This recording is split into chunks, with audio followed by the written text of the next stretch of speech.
নমস্কার। আজকে যে বিষয়টি চুজ করা হয়েছে হাইপার থাইরয়েডিজম ফুড।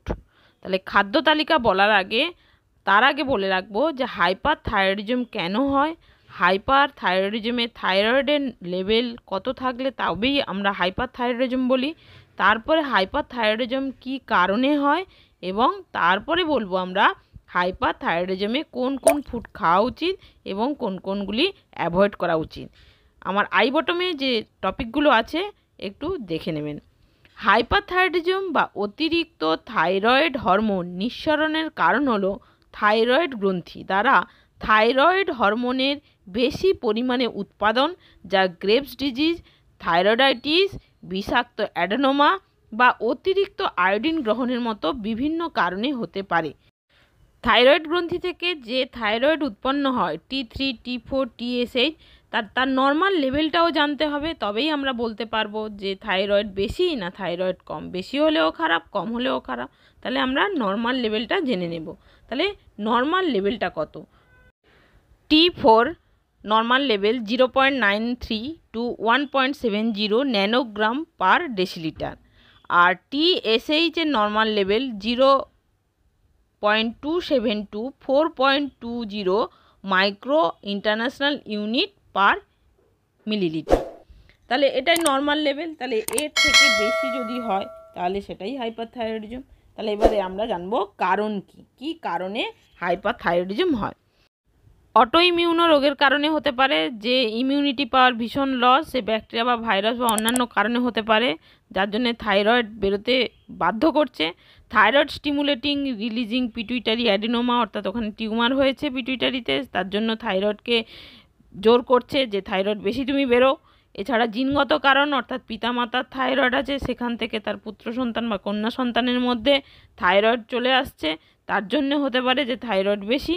অতিরিক্ত আয়োডিন গ্রহণ, আমরা অতিরিক্ত যখন নুনের মধ্যে বা অন্যান্য প্যাকেটজাত খাবারের মধ্যে আয়োডিন থাকে, অতিরিক্ত আয়োডিনের ফলে কিন্তু থাইরয়েডকে বেশি নির্গত করতে বাধ্য করছে। হাইপার থাইরয়েডিজমের খাদ্য তালিকায় কিছু পরিবর্তন করা খুবই জরুরি, যেমন হচ্ছে কম আয়োডিনযুক্ত খাবার খেতে হবে। একটু আগেই কারণটা বলেছি যে আয়োডিন বেশি গ্রহণ করলে থাইরয়েড গ্রন্থিকে বলছে তুমি বেশি বেরো, আমি বেশি বেরোতে বাধ্য করব তোমাকে, এই জন্য কম আয়োডিনযুক্ত খাবার খেতে হবে। কম আয়োডিন কিসে কিসে আছে সেটাও আমি বলে দেব। তাহলে আমাদের যেমন নুনের মধ্যে ফর্টিফিকেশান করে আয়োডিন দেওয়া হয়, এই জন্যে নুন জাতীয় খাবার কম খেতে হবে। এছাড়া আমি প্রথমেই বলি শাক সবজি। শাক মানে যেমন পালং শাক, নোটে শাক, তারপর পাট শাক, যেগুলো সবুজ শাক আছে, যেগুলো কমন আমরা খেয়ে থাকি, সেইগুলোর মধ্যে কিন্তু ভীষণ পরিমাণে কম আয়োডিন আছে, এবং এটা খেলে আমাদের দেহের মধ্যে কম আয়োডিনযুক্ত খাবার যদি আমি খাই তাহলে থাইরয়েডকে বলবে তুমি বাবা বেশি বেরিও না, কম বেরো।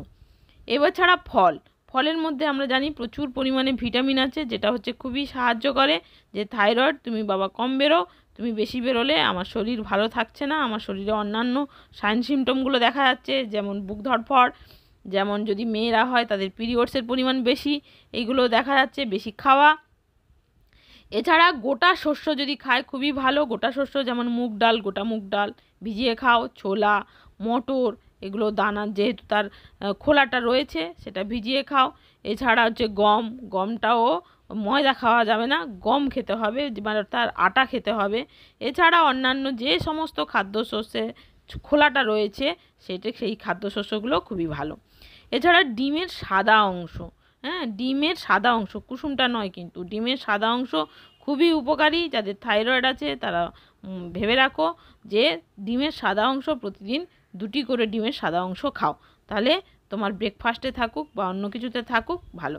এছাড়া কাজু বাদাম, আমরা জানি কাজু বাদামে আমরা ফ্যাট আছে, কিন্তু সেই ফ্যাটটা আমাদের শরীরের পক্ষে খুবই উপকারী, এই জন্য কাজু বাদাম ও তোমাদের ব্রেকফাস্টে বা সকালে ঘুম থেকে উঠেই দাঁত মেজে কাজু বাদাম খাও, তার ফলে হাইপারথাইরয়েডিজমে কিন্তু খুব উপকার দেবে। এবার মধু, এখানে কোনো ব্র্যান্ডেড আমি নাম করছি না, যে কোনো মধু, এবং সেটা পিওর মধু হলে ভালো হয়, তাহলে পিওর মধু খেলে আমার থাইরয়েডটা কমবে।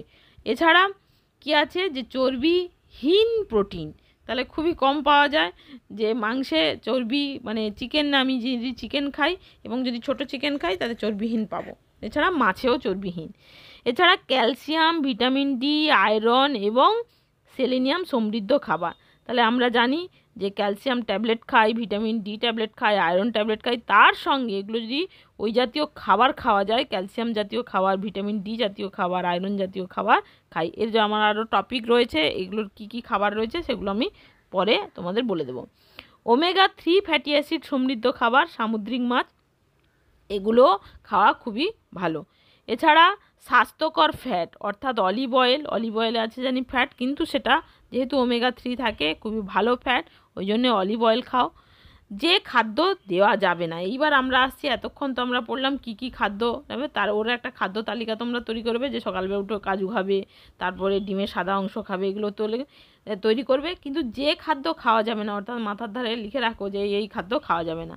তাহলে বেশি আয়োডিনযুক্ত খাবার, অর্থাৎ যদি চানাচুর, তারপর প্যাকেটজাত যে কোনো খাবার যেগুলো হচ্ছে প্যাকেটে অনেক দিন ধরে রেখে দেয়, দিয়ে তোমরা ঘরে নিয়ে এসে সেগুলো ভেজে খাও, হ্যাঁ, সেই সমস্ত খাবারে কিন্তু প্রচুর আয়োডিন থাকে।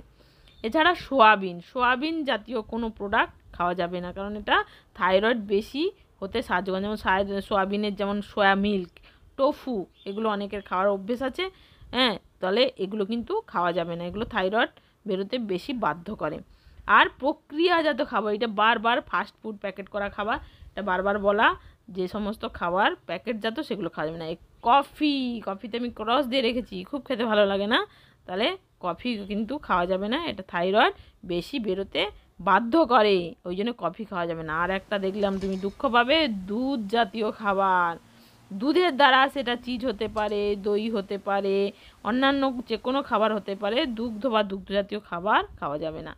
আর কি, ক্রুশিফেরাস সবজি অর্থাৎ বাঁধাকপি, ফুলকপি, ব্রোকলি, ছবি দিয়েও রেখেছি, যে এগুলো কিন্তু তোমার থাইরক্সিনকে বলে, থাইরক্সিন বাবু তুমি বেশি বেরো, এই জন্য এগুলো খাওয়া যাবে না, বাড়িতে এগুলো খেও না। আর কি, খাদ্য তালিকায় সঠিক ভারসাম্য বজায় রাখা অত্যন্ত জরুরি। অতিরিক্ত ক্যালোরি গ্রহণ এড়িয়ে চলুন, প্রয়োজনে চিকিৎসকের পরামর্শ নিন, আয়োডিন সমৃদ্ধ খাবার সীমিত করুন। আমি একেবারে কি খাবে আর কি খাবে না আমি তালিকা দিয়ে দিলাম, এবারে তুমি তোমার একটা ডায়েট লিস্ট করে ফেলো, যে সকাল থেকে সন্ধ্যা পর্যন্ত কি খাবে। কারণ থাইরয়েড বিশেষ করে মহিলাদের এবং পুরুষদের বোথের ক্ষেত্রে মহিলাদের পিরিয়ডসের ভাগ কিন্তু বাড়িয়ে দেয়।